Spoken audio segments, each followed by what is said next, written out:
What would you do if, sitting quietly in class, you suddenly found yourself handcuffed by the police, accused without reason while your classmates watch in silence? This is Aaliyah's story, a 12-year-old girl whose life was turned upside down by injustice, fear, and betrayal inside her own school. Stay with us as we dive deep into her struggle and the fight to reclaim her voice. Before we start, don't forget to subscribe to the channel and hit the notification bell so you won't miss powerful stories like this. Let's get into it. It started like any other Thursday morning. The smell of oatmeal still lingered in the hallway as Aaliyah zipped up her jacket and kissed her mom goodbye. Her little brother, Micah, was watching cartoons on the couch, waving lazily at her through sleepy eyes. "Bye, Lily," he mumbled. She smiled, tucked her science project under her arm, and stepped out into the cold. The bus ride was quiet. Usual. Kids with earbuds, others half asleep. Aaliyah sat by herself, as always, staring out the window, thinking about her presentation. She had worked hard on it for weeks, a whole diorama about climate change. Ms. Peterson had even nodded approvingly when Aaliyah brought it in yesterday for early feedback. She was proud. Nervous, but proud. At Jefferson Middle School, everything looked the same: gray lockers, cracked linoleum floors, fluorescent lights humming above like a bad headache. Aaliyah walked straight to homeroom, placed her project carefully by her desk, and sat down. And then the morning unraveled. First came the whispers. Kelsey and Brooke, sitting 2 rows behind her, started giggling. That wasn't unusual, they giggled at everything, but today it felt off. They kept looking at Aaliyah, whispering and texting. She ignored them. Then came the silence. At exactly 10:07 a.m., just as Ms. Peterson started talking about plate tectonics, the door opened. 2 uniformed police officers stepped inside. The entire class turned, confused. Aaliyah's heartbeat picked up. They didn't say anything to the teacher at first. They just walked in, scanned the room, and looked straight at her. Aaliyah Brooks, the taller one, said, voice low and unreadable. Her heart dropped. "Yes. Come with us." "What?" Her voice cracked. "Why?" Ms. Peterson finally spoke, but her tone wasn't shocked, it was cold. "Aaliyah, please don't make this more difficult than it already is. You need to go with the officers." The room went dead silent. No one moved. Aaliyah looked around at the other students, searching for someone, anyone, to say this was a mistake. No one spoke. "I didn't do anything," she said, standing up slowly. Her legs felt like jelly. "What is this about?" But they didn't answer her. They just stepped closer, one of them taking her arm, not hard, but firmly. Like she was a criminal. Her backpack fell to the floor. Ms. Peterson didn't meet her eyes. By the time they led her out into the hallway, tears were welling in Aaliyah's eyes. Her body trembled. Her throat was tight. "I didn't do anything," she said again. "Please. Why are you doing this?" The officers didn't respond until they reached the main office. Then the woman officer looked down at her, expression blank. "You're being questioned regarding a theft and vandalism incident that occurred in the school 2 days ago." Aaliyah blinked. "What? What vandalism?" There were items stolen from the teacher's lounge, and a bathroom was graffitied with hate speech. "Your name was submitted as a possible suspect." Her whole body went cold. "That's a lie. I would never, why would I do that?" But they didn't look surprised. Or curious. Just tired. As if they had heard this before. Inside the office, she was sat in a chair and told to wait. She stared at the floor, heartbeat thudding in her ears. Then she heard it. A voice. From the principal's office. She was seen near the lounge that morning. And she's always walking around by herself. "You can ask my students, several of them saw her coming out of the bathroom just before lunch that day." It was Ms. Peterson. Aaliyah felt like she had been punched. That was a lie. A complete lie. She had been with her science group during lunch on that day. In the library. Her mind reeled. Why would her teacher lie? And then it clicked. Kelsey and Brooke. The way they had looked at her. The whispering. The way Ms. Peterson had barely looked surprised. This wasn't a mistake. It was a setup. An hour later, her mother arrived, face tight with panic and fury. Danielle Brooks worked 2 jobs. She had left work mid-shift to come here, covered in flour from the bakery, apron still tied at her waist. "What the hell is going on?" Danielle snapped, stepping into the office. "Why was my daughter pulled out of class by police? Without me? Without anyone even calling me first?" Aaliyah burst into tears the moment she saw her. Danielle turned to her and wrapped her arms around her daughter. "It's okay, baby. I'm here. I'm here." The principal, Mr. Sheffield, stepped out of his office, followed by Ms. Peterson and the 2 officers. "There was an incident," he began, his voice falsely calm. "Some students and a staff member identified Aaliyah as a possible suspect." "Based on what?" Danielle cut in. "Where's the evidence?" We're still gathering, So you're dragging a 12-year-old out of class with no proof?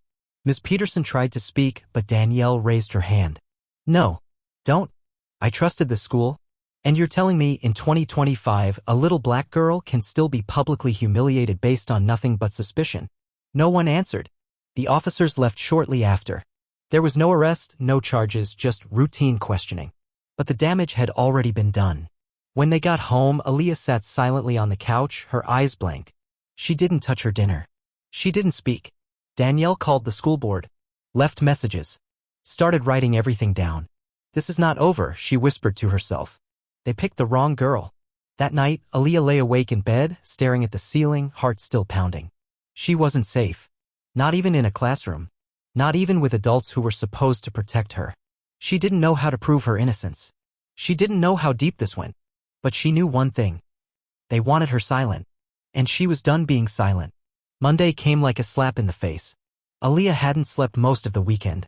Her mind kept circling back to the moment the police grabbed her arm, the way Ms. Peterson had stood there, arms folded, like Aaliyah had done something terrible. Like she was guilty before she even had a chance to speak. Her mother wanted to keep her home Monday morning, but Aaliyah said no. If she stayed away, they'd win. If she came back, maybe, just maybe, she could still prove them wrong. At school, the halls felt colder. Quieter. The moment she stepped inside, she felt eyes on her. Whispers. Stares. Some kids looked away when she passed. Others looked right at her with smug expressions. Brooke smirked at her near the lockers. Back already, she said under her breath. Brave. Aaliyah clenched her jaw but didn't respond. She kept walking. In homeroom, the air was thick with tension. Ms. Peterson didn't greet her. She barely glanced her way, just continued writing on the board as if nothing had happened. Aaliyah sat down and opened her notebook, trying to breathe. Then she noticed it. A folded piece of paper on her desk. She opened it carefully, hands trembling. Thief. Criminal. We know what you did. She crushed the paper in her hand. Her stomach turned. She looked around, but no one was looking at her anymore. Like they'd already had their moment. Like she was now a ghost walking among them. When class ended, she approached Ms. Peterson at her desk. Can I talk to you? She asked, voice shaking. The teacher didn't look up. Not now, Aaliyah. Button. I said not now. Aaliyah stepped back, stunned. She wanted to scream. Instead, she turned and left. By lunchtime, things had only gotten worse. Two boys near the cafeteria bumped into her on purpose, making her drop her tray. One of them muttered, bet she's used to taking stuff off the floor anyway. Laughter. No one helped her. She left the cafeteria without eating. Aaliyah sat alone in the library, staring at the rows of books. Her chest ached. She didn't know what to do. Everything inside her was unraveling, and all she wanted was for someone, anyone, to see that this wasn't right. That she wasn't who they said she was. At that moment, Ms. Ramirez, the librarian, walked over. She was one of the few adults in the school who had ever treated Aaliyah with genuine kindness. She knelt by the table and spoke softly. I heard what happened. Aaliyah looked up. Ms. Ramirez continued, I just want you to know. I don't believe it. I've seen you work in here. Seen how focused you are. You don't have that in you. Aaliyah wanted to cry. Instead, she whispered, thank you. Ms. Ramirez sighed. But you need to be careful. There's more going on than you think. You're not the first student who's been singled out. What do you mean? But Ms. Ramirez didn't answer directly. She just stood up and said, document everything. Keep notes. And talk to your mom. Aaliyah nodded. That night, she sat down with her mother at the kitchen table. I think they planned this, Aaliyah said. The girls. Maybe even Ms. Peterson. I think they made something up. Danielle leaned in. Tell me everything. From the start. So Aaliyah did. She told her about the whispers before the arrest. The smirks. The lies. The note on her desk. The hallway laughter. Danielle's hands tightened around her coffee mug. We're not letting this go. I've already filed a complaint with the district, but now we need more. What can we do? Danielle looked her daughter in the eye. We're going to build a case. You write down everything that's happened. Names, dates, details. We'll take it to the school board. And if they don't listen, I'll take it higher. Aaliyah hesitated. What if it makes things worse? Her mother reached across the table and held her hand. What they're doing is wrong. Staying silent won't protect you. But standing up might protect the next girl they try to destroy. By midweek, Aaliyah noticed something strange. Students were whispering again, but this time it wasn't about her. A girl from 7th grade named Riley had apparently seen Brooke and Kelsey sneak into Ms. Peterson's classroom during lunch the day before the vandalism happened. Another student overheard them talking in the bathroom about making someone pay. The stories were surfacing little by little. Ms. Ramirez discreetly handed Aaliyah a note.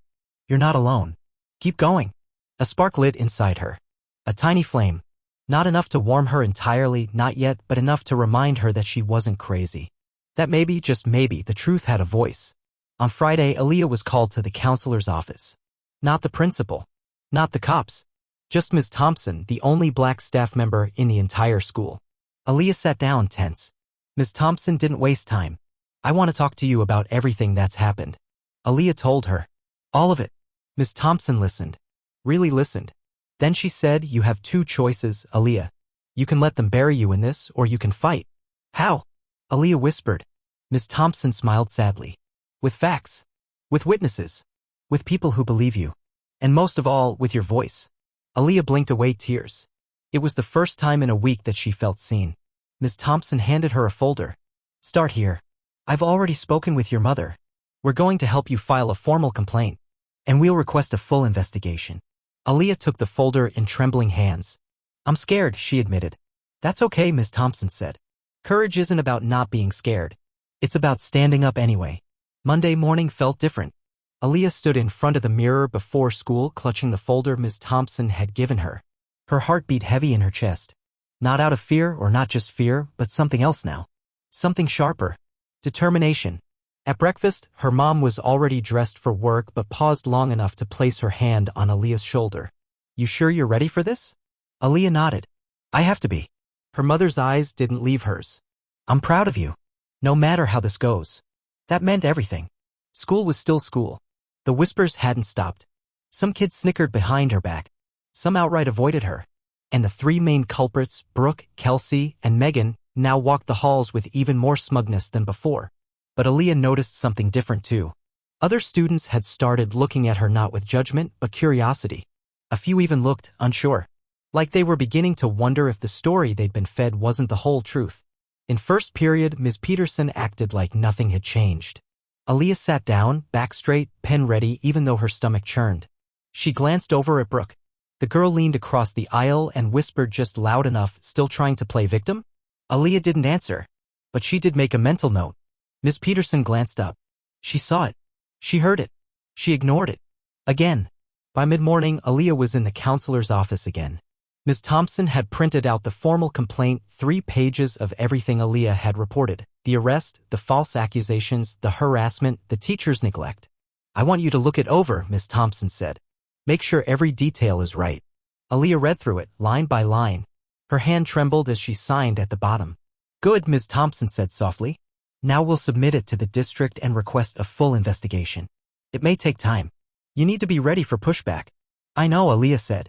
"But I'm not stopping." Ms. Thompson gave a nod that was half respect, half warning. "This isn't going to be easy. Some people won't want to believe you. They already don't. But some will." Aaliyah looked up. "What if they don't punish anyone? What if they sweep it under the rug?" Ms. Thompson's voice was steady. "Then we keep going higher. You're not alone, Aaliyah. That's the difference now."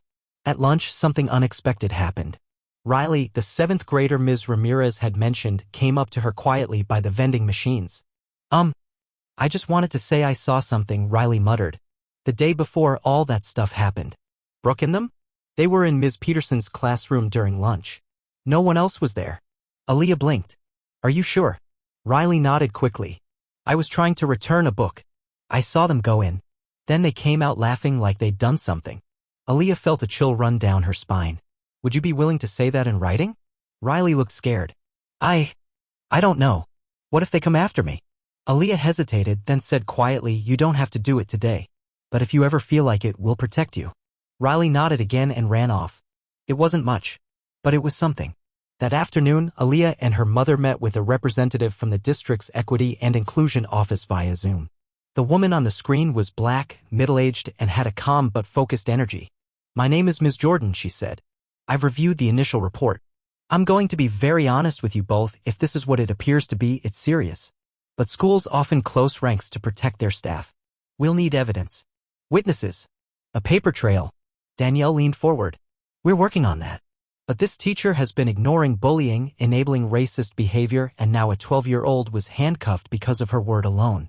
There has to be accountability." Ms. Jordan nodded. I agree. And I'll do what I can. But we'll need to move smart. You'll get updates from my office as we begin interviews. After the call, Aaliyah sat quietly in the living room. Her mom turned to her. You okay? I don't know. I just keep wondering, why me? Why did they pick me? Her mother sighed. Because you're smart. Quiet. Not loud or flashy. They thought you'd be easy to crush. But I'm not. Danielle smiled, small but proud. Not even close. The next day, a rumor hit the school like a lightning strike. Aaliyah walked into the hallway and caught wind of it instantly. Yo, did you hear? Ms. Peterson's getting investigated. Wait, for real. Someone said the district's here interviewing kids. Brooke's voice rang out near the lockers. It's all lies. Aaliyah's trying to play the race card because she got caught. I heard she really did steal that stuff. But the voices were different this time. Quieter. Less sure. Later that day, Ms. Thompson pulled Aaliyah aside again. I've spoken with 3 other students, she said. 2 of them saw or heard things that match your story. One's willing to give a statement. Riley. She's brave, Aaliyah said softly. You both are. But then Ms. Thompson's face darkened. There's something else. I wanted you to hear it from me before the rumor mill takes over. Aaliyah's stomach clenched. Someone left a fake letter in Ms. Peterson's box claiming you threatened other students. They signed it anonymously. Aaliyah's eyes went wide. What? It's nonsense. But it shows they're getting nervous. You're getting too close to the truth and they're trying to smear you before it breaks. So now what? We stay the course. Document everything. Stay calm. We'll win this. You just have to hold on. That night, Aaliyah stood by her bedroom window watching the streetlights flicker. Her phone buzzed. A message from an unknown number. You think you're so brave. You're not. You'll pay. She stared at it. Her hands trembled. But instead of deleting it, she took a screenshot. Then she messaged her mom and Ms. Thompson. She was scared. More scared than she'd ever been. But she wasn't backing down. By the time Friday rolled around, the school was buzzing. Whispers followed Aaliyah everywhere she went. Some kids stared longer than usual. Some averted their eyes. And just a few, gave her small nods. Subtle but real. Like they were beginning to see her. The school district had arrived in full force that morning. 2 investigators, a woman and a man, both dressed in plain clothes, were calling students out of class for interviews. They started with Riley. Aaliyah caught a glimpse of her in the hallway later. The younger girl looked pale but determined. They asked a lot of questions, Riley whispered. I told the truth. All of it. Thank you, Aaliyah said, voice low, filled with something between relief and guilt. That was brave. I didn't want them to get away with it. Riley walked away before Aaliyah could respond. Miss Peterson looked different today. Her smile was tight. Her usually perfect posture had a slight tremble to it. She kept glancing toward the door during class, as if expecting someone to walk in and remove her. She didn't call on Aaliyah once. Not even when Aaliyah raised her hand. And yet, Aaliyah felt stronger than she had in weeks. Her notebook was filled with dates, quotes, and details. She was building her case, piece by piece. Even if no one else saw it, even if justice wasn't fast, she needed the truth to be documented. Brooke tried her best to act unfazed. But her giggle had turned brittle, her eyes sharp and watchful. Twice she tried to whisper something to Megan and Kelsey while glancing at Aaliyah, but it felt forced, desperate even. They were slipping. At lunch, Aaliyah sat at the end of a table by herself. Her usual spot. But this time someone joined her. Jenna. A quiet girl from her math class. She didn't say anything at first, just opened her juice and stared at the wall. After a few moments, she said, I think Brooke lied. About the locker thing. About all of it. Aaliyah looked at her. You saw something? No, Jenna said, shaking her head. But I heard them laughing about it a few days before it all happened. I didn't think anything of it then. But now, would you be willing to talk to the investigators? I don't know, she said honestly. I'm scared. Brooks, she has a lot of friends. And my parents don't want me involved in anything. Aaliyah nodded. She understood. But she left her a slip of paper with Ms. Thompson's number anyway. Just in case you change your mind. When Aaliyah got home that afternoon, her mother was already sitting at the kitchen table, her phone in her hand. They sent this to me, she said, showing Aaliyah a short email. The school had received an anonymous tip that Danielle was coaching her daughter to lie. Aaliyah stared at it in disbelief. They're not even trying to hide it anymore. Danielle looked furious. They're panicking. And when people like that panic, they attack. That means we're winning. But it's exhausting, Aaliyah whispered. It feels like there's always something new. A new rumor. A new lie. A new person trying to scare us. Her mom reached out and took her hand. I know, baby. But we're not backing down. Later that night, Aaliyah's phone buzzed again. Another message from a blocked number. You'll be sorry you ever opened your mouth. She took a screenshot and sent it to Ms. Thompson immediately. Then she stared at the screen for a long time. A deep ache spread in her chest. Not because of the threats, but because she knew they came from someone at school. Someone she sat near. Someone who knew her name, her face, her locker. The violation felt deep and raw. But instead of crying, she opened her notebook and began writing everything down. Word for word. They were trying to make her afraid. And they were failing. The following Monday brought a new wave of tension. Ms. Peterson was officially on leave. The principal made an awkward announcement during first period, never saying her name directly, only referring to her as one of our educators. The class sat in stunned silence. Megan looked like she'd seen a ghost. Brooke rolled her eyes but kept her mouth shut. The substitute was a tall, older woman with no nonsense in her voice. And for the first time in weeks, Aaliyah could breathe during English. But it wasn't over. Because later that day, someone spray-painted liar on her locker in red. Bright. Angry. Loud. The janitor tried to clean it before most students saw it, but the damage was done. Photos made it to Instagram within 10 minutes. Aaliyah felt her throat tighten. Her hands clenched. But she didn't run. She didn't scream.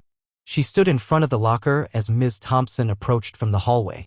I saw it already, the counselor said gently. I've reported it. We'll look at the cameras. Aaliyah whispered, they won't stop. No, Ms. Thompson agreed. But neither will we. After school, while walking home with her hoodie pulled tight over her head, Aaliyah heard someone behind her. She turned.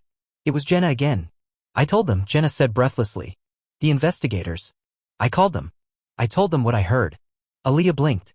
You did? Yeah. I figured, it's not fair you're going through all this alone. A long silence. Then Aaliyah smiled. Not a huge smile. Just enough. Thank you.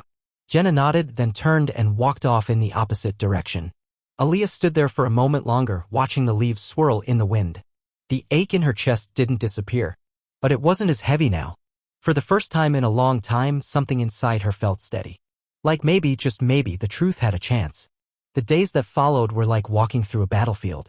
Everything looked the same on the surface, lockers, bells, math tests, lunch trays, but underneath, there was a tension so thick you could taste it. Some kids avoided Aaliyah like she carried a disease. Others glanced at her with something new in their eyes, curiosity, maybe guilt. And then there were the ones who just stared, openly hostile. By now, the story had spread far beyond their school. News crews had shown up outside the building once, trying to catch students for quick interviews. The principal released a statement claiming the situation is under careful review, but it didn't say much else. Social media was a wildfire. Some students were defending Aaliyah, tagging #JusticeForAaliyah under posts and screenshots. But others were cruel. Comments under grainy hallway footage said things like, she's just doing this for attention. Typical race card. She probably deserved it. She stopped reading them after the second day. But her mom didn't. Danielle sat at the kitchen table every night, scrolling through comment sections with tired eyes. We need to collect everything, she told Aaliyah.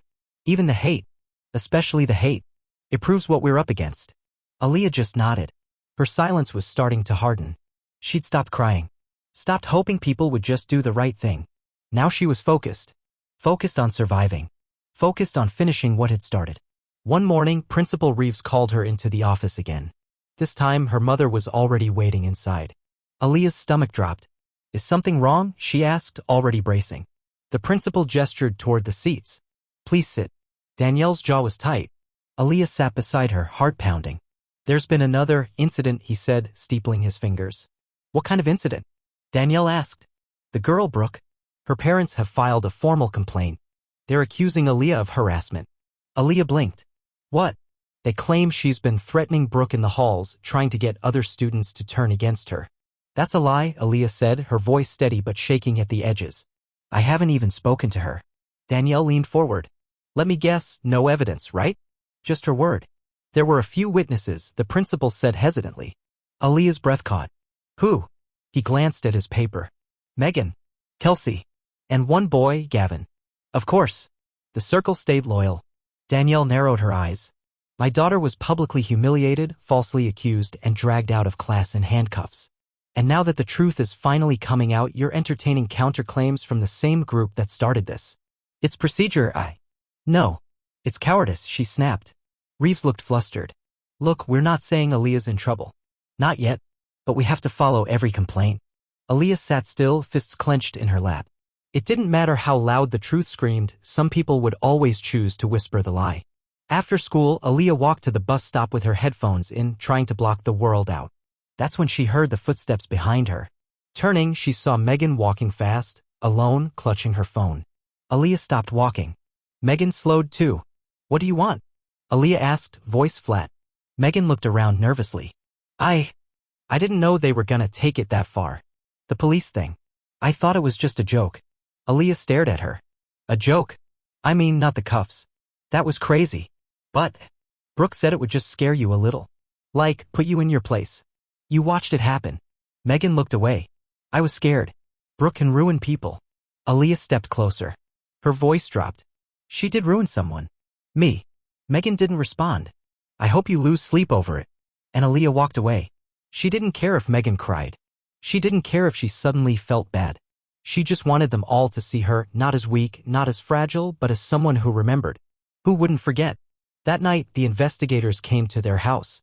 Aaliyah and Danielle sat at the kitchen table while the woman, Ms. Rojas, laid out some notes. We've finished most of the student interviews, she said. What we've gathered so far shows inconsistencies in the stories told by Brooke, Megan, and Kelsey. Aaliyah held her breath. But it's not enough to bring formal charges yet, Ms. Rojas added. Danielle's jaw tightened. We also reviewed the school security footage from the hallway that day, Ms. Rojas continued. It doesn't show the locker being opened. But it does show Brooke walking past it, alone, just minutes before the teacher found the pills. They planted it, Aaliyah said. I told you. We believe you, Ms. Rojas said. We're pushing for more access, especially Ms. Peterson's email. But there's still resistance from the school board. Of course there is, Danielle muttered. But we're not giving up. We just wanted to keep you informed. After they left, Aaliyah went to her room and closed the door. She lay down on her bed and stared at the ceiling. So close. But not enough. It was like climbing a mountain and realizing it wasn't the peak, just a ledge with another wall waiting. She grabbed her notebook again, flipped to a blank page, and wrote, slowly, in block letters. They think I'll give up. I won't. By the end of the week, Aaliyah had stopped trying to pretend everything was normal. She moved through the school halls like a ghost, eyes low, headphones on, books clutched tight to her chest. Most teachers avoided eye contact. Some students offered her those fake, guilty half-smiles that didn't mean anything. Ms. Peterson, though? She smiled too brightly. Nice to have you back in class, Aaliyah, she said Monday morning, voice sing-song sweet. Let's have a productive week. Aaliyah stared at her. A few months ago, that woman handed her stickers for perfect attendance. Now she'd let her get dragged out in cuffs. Set her up. No apology. No explanation. Just cheerful tyranny in a cardigan. In English class, Brooke sat 2 rows ahead. Her long blonde hair curled perfectly. Her pink pen clicked and clicked as she doodled in the margins of her notebook. She laughed too loudly at the teacher's jokes. Every so often, she turned her head slightly, just enough to let Aaliyah know she knew she was being watched. It was a game to her. This whole thing. That afternoon, Ms. Rojas called Danielle with an update. They had officially subpoenaed the school's internal emails and were combing through Ms. Peterson's communications with school officials and parents. It could take a few weeks. Her tone is inconsistent, Rojas said. She emailed Brooke's parents several times that month but never reached out to Danielle, not even after the arrest. Because she didn't want me involved, Danielle muttered. She made her alliances very clear. Aaliyah listened from the kitchen, her heart pounding. They were so close. But Brooke was still walking around untouched. Ms. Peterson was still teaching. Gavin still high-fived his friends every day like nothing happened. And Aaliyah felt like she was holding her breath. All the time. That Friday, something shifted. During gym class, Aaliyah was the last one in the locker room. She had taken her time, pretending to dig for her sneakers when really she just needed a few more minutes to be invisible. Then she heard it, the locker beside hers creaked open. Brooke's voice. You know, you're getting boring. Aaliyah froze. Brooke leaned casually against the lockers. Used to be you'd cry, she said. Now you just sulk. Aaliyah closed her locker, face blank. Go away. Brooke smirked. You should be thanking me. All this attention, you're famous. People are even tweeting about you. Bet you never had that before. Aaliyah tightened her fists. You set me up. You lied to the police. You made Megan and Kelsey lie for you. Brooke tilted her head. They didn't need much convincing. I hope one day someone does to you what you did to me. Brooke leaned in, voice low. No one will. Because I don't get caught. Then she turned and walked out. And for the first time in weeks, Aaliyah smiled just a little. Because Brooke had just slipped. That night, Aaliyah stayed up late, searching through old Instagram posts. She found Brooke's birthday party from 2 months ago, a video posted by Kelsey. It was blurry, loud, full of balloons and loud pop music. But something caught her attention. One clip, just 5 seconds long. Ms. Peterson was in it. At Brooke's party. Standing next to Brooke's mom, laughing and sipping from a red plastic cup. Aaliyah's stomach dropped. Teachers didn't just drop by student birthday parties. Not unless they were close.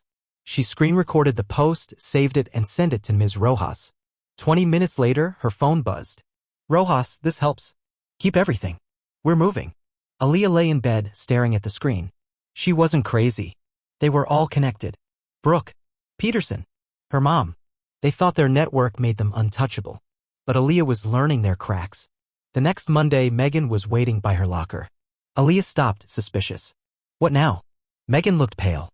I want to talk." Aaliyah didn't move. Megan swallowed. "Brooke said she's going to tell the principal I was part of planting the pills unless I keep lying." Aaliyah blinked. "But you were part of it." "I didn't touch anything. I didn't even see what it was. She just told me what to say." "You let them arrest me." Megan's voice shook. "I was scared. But now she's threatening me. And I don't want this anymore. My mom's been reading all the news stuff. She's furious. Why are you telling me this?" Megan pulled something out of her backpack, a folded piece of paper. "I wrote everything down. I didn't sign it, but it's everything I know. Give it to whoever you want." Aaliyah hesitated, then took the paper. Megan didn't wait for a thank you. She turned and walked away. Aaliyah unfolded it. The note was messy, full of crossed-out words and shaky handwriting. But it named names. It described how Brooke had planned the locker incident. How Ms. Peterson had said she'd handle it if anything happened. It wasn't a confession. But it was a crack in the wall. That evening, Aaliyah and Danielle sat with Ms. Rojas again, this time at the law office. The atmosphere was different now. Tense but focused. Rojas smiled when she saw the note. "This changes everything. Will they believe her?" Aaliyah asked. "She's still lying at school?" "They don't have to believe her yet," Rojas said. "They just have to be scared enough to start talking." She slid the note into a file. "It's time we make some noise." "What do you mean?" "Media. Lawsuit. Pressure." Danielle leaned back. "You think we're ready?" Rojas nodded. "We've got enough pieces. And I think your daughter is stronger than anyone realizes." Aaliyah didn't smile. But inside, she felt it. A flame starting to grow again. She wasn't just surviving anymore. She was fighting back. The first call came from a local reporter named Lacey Tran. She left a voicemail on Danielle's phone that Monday evening, polite and calm but urgent. "I've seen the documents filed by your attorney and I'd love to speak to you and your daughter about what happened at Meadow Heights Middle. Off the record if you prefer it first. I believe the story matters." Danielle played it 3 times, silent. Aaliyah sat beside her, waiting. "You don't have to do this," Danielle finally said. Aaliyah looked up. "I want to." So they met Lacey at a local cafe the next afternoon. Aaliyah wore her hoodie low and didn't say much at first. But Lacey didn't rush her. She asked soft questions. She listened. When Aaliyah finally told her about being pulled from class, about the cold hand on her shoulder, the metal of the handcuffs, Lacey just nodded slowly, pen tapping gently. Then came the harder stuff, the way the students had laughed. The way Ms. Peterson stood still and let it all happen. And finally, the note from Megan. The video of the birthday party. When they were done, Lacey closed her notebook and leaned forward. "I believe you. And I'm going to make sure other people hear this." Aaliyah watched her, unsure if it was hope rising inside her or just more fear. But something was definitely moving. The article dropped 2 days later. Front page of the Metro Times under the headline. 12-year-old black student handcuffed in class, a school's silence and a teacher's role. The story exploded. By noon, Danielle's phone was vibrating nonstop. Texts, emails, even her old college roommate reached out. By the end of the day, local news had picked it up. 2 radio stations invited Danielle to speak. A state education official called to request a meeting.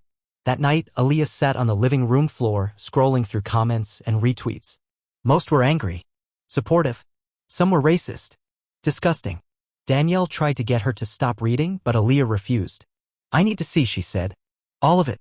She wasn't hiding anymore. At school, the atmosphere changed fast.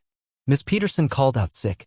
The principal released a statement saying the school was reviewing recent claims. Brooke wasn't smiling in the hallways anymore. And Megan? She got pulled from class and sent home for the week. When Aaliyah passed Gavin and his friends, they didn't say a word. No snickers. No stares. Fear had finally entered their bones. But Aaliyah wasn't celebrating. Not yet. Because she knew how people like them worked, they hid when it got loud, then came back twice as vicious once it quieted down. She had to be ready. By Friday, something happened that she hadn't expected. Someone knocked on her front door. Danielle opened it, confused, then called Aaliyah over. It was Kelsey. She stood stiff on the porch, face pale. In her hand, a sheet of notebook paper folded in half. I'm not staying, she said quickly. But I wrote something too. Aaliyah blinked. Why now? Kelsey didn't look up. Because I don't want to be like Brooke. And because...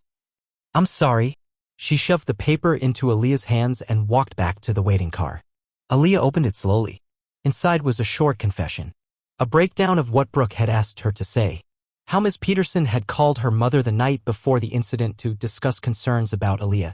How the plan was in motion days before Aaliyah was ever accused of anything. This one was signed. Full name. Date. Aaliyah handed it to her mom. Danielle read it and exhaled long and slow. Now they're scared. That night, Ms. Rojas sent them both a message. She'd received an official request from the district to meet with the school board the following week. They want to talk resolution, she wrote. Don't get excited, but they know they're losing ground. Aaliyah stared at the screen, heart pounding. She wanted them to pay. Not just money. Not just an apology. She wanted them to know what it felt like to be small, to be humiliated, to be destroyed and not have anyone listen. She wanted them to hurt. But she also wanted peace. And she didn't know which desire was stronger. She looked at Danielle. What happens if they offer us something? Danielle thought for a long time before answering. We'll listen. And then we'll decide if it's enough. Aaliyah nodded slowly. But she already knew. It wouldn't be. Saturday morning, she woke up early. She pulled on a hoodie, slipped out the door, and walked the 2 miles to Meadow Heights Middle. The air was damp, the sky overcast. School was closed, but the gates were still unlocked.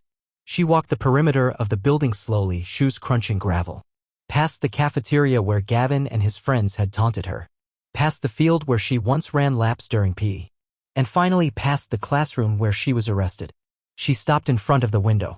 Just stood there. No one else was around. Just the wind, the rustle of leaves, the distant hum of the city waking up. Aaliyah exhaled, deep and long. Then she turned and walked home. And for the first time in a long time, she felt a little taller. Monday morning arrived with a gray sky hanging heavy over Meadow Heights Middle. The usual chatter in the hallways was replaced by a tense silence. Aaliyah walked carefully, aware of every glance, some curious, some cold, some quietly apologetic. Her phone buzzed constantly, messages piling up. Some from strangers offering support, others from classmates she barely knew. Even teachers, those who had kept distance before, now looked at her differently. At the school board meeting later that day, Danielle, Aaliyah, and Ms. Rojas sat shoulder to shoulder in the packed room. The air was thick with anticipation. School administrators, parents, and local officials filled the seats, whispering nervously. When the principal stepped up to the podium, his face was pale and tight. We acknowledge the events involving Aaliyah and the concerns raised, he began, voice shaky. We are committed to an internal review and will work with the family to resolve this matter. Danielle raised her hand, voice firm. Will Ms. Peterson be held accountable for her actions? The principal shifted uncomfortably. Personnel matters are confidential. Ms. Rojas leaned in. Confidentiality doesn't mean immunity. We expect full transparency and consequences where due. The room murmured. The pressure was mounting. Back in the classroom, whispers followed Aaliyah like shadows. Some students avoided her, others whispered behind her back, some offered quiet apologies. But Brooke stayed distant, her smirk replaced by something harder to read. One afternoon, as Aaliyah packed her books, a voice broke through the silence. Hey, said Maya, a quiet girl from her history class. Aaliyah turned, surprised. I'm sorry, Maya said softly. I didn't know what to say before. Aaliyah nodded slowly. Thank you. It was a small gesture, but it meant the world. That weekend, Danielle and Aaliyah met with Lacey Tranigan. Lacey had gathered more testimonies from students and teachers who were too afraid to speak publicly. This is bigger than you think, Lacey said. There's a culture here, fear, silence, protecting some at the expense of others. Aaliyah listened, her heart heavy. She wanted to believe things would change. But part of her knew the truth was never that simple. At home, nights were still hard. Aaliyah's dreams were haunted by that cold metal of the handcuffs, the echo of whispered accusations. Danielle held her through tears. "We're not alone," she said. "We're fighting this together." Aaliyah nodded, drawing strength from her mother's words. School didn't feel like school anymore. It felt like a battlefield. Every day brought new challenges, whispers, sideways glances, the weight of expectation. But with every step, Aaliyah grew stronger. She spoke up in class. She joined the student council. She volunteered at the community center. Her voice was small but growing louder. And slowly, the walls around her began to crack. The week after the school board meeting was a whirlwind. News outlets kept the story alive, and Aaliyah found herself becoming a quiet symbol of something much larger than herself. The school district announced new training sessions for teachers about racial bias and student rights. Posters about respect and inclusion appeared on the hallways. But the changes felt surface level to Aaliyah, like fixing a broken window with tape. One afternoon, as she sat in the library, a message popped up on her phone. It was from Brooke. "Can we talk?" Aaliyah stared at the screen, heart pounding. Part of her wanted to ignore it. But another part, the part that longed for closure, tapped out a reply. "Where?" Brooke replied quickly, naming a quiet corner of the school courtyard. Aaliyah hesitated but went. Brooke was already there, arms crossed, eyes guarded. "I'm sorry," she blurted out. "I was scared. I didn't want to lose my friends. I didn't think about what it would do to you." Aaliyah looked at her, searching for something real. "Why didn't you say anything before?" she asked softly. Brooke's shoulders slumped. "I was too afraid. And I thought nobody would believe me if I stood up to Gavin and the others." The silence stretched. Aaliyah finally said, "It's not over yet. But maybe this is a start." Brooke nodded, and for a moment, the tension between them softened. That night, Aaliyah's phone buzzed again. Another message from an unknown number. "You think you're safe now? We're just getting started." Her stomach twisted. The threats hadn't stopped. Danielle sat beside her, holding her hand. "We'll call the police," she said firmly. But Aaliyah shook her head. "They're already involved. I'm tired of feeling scared." Danielle nodded. "Then we fight." The next day, Aaliyah stood in front of the school assembly, her voice trembling but determined. "I'm here to tell you what it feels like to be judged by the color of your skin, to be silenced when you need help most.